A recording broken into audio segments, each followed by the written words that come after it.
Celebrity.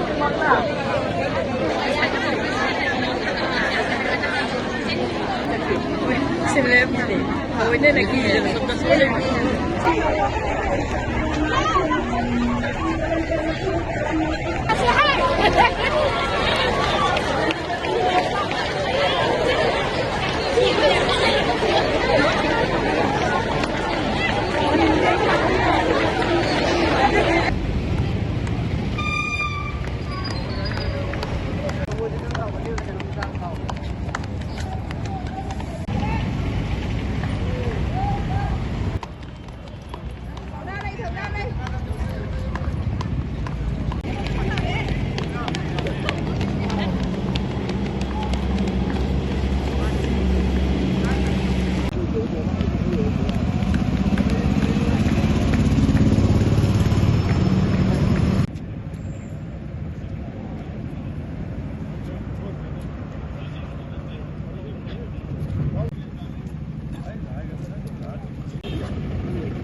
liên quan gì con?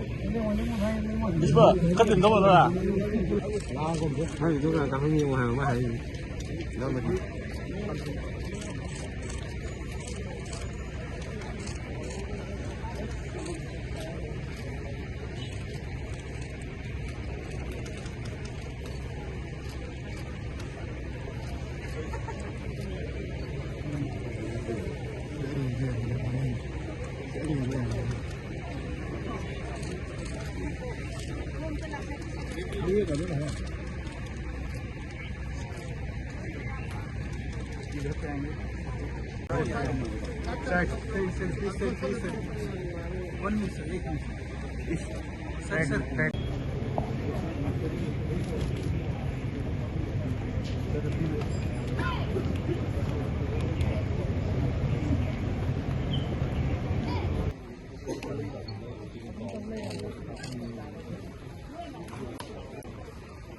뭐 수첩을?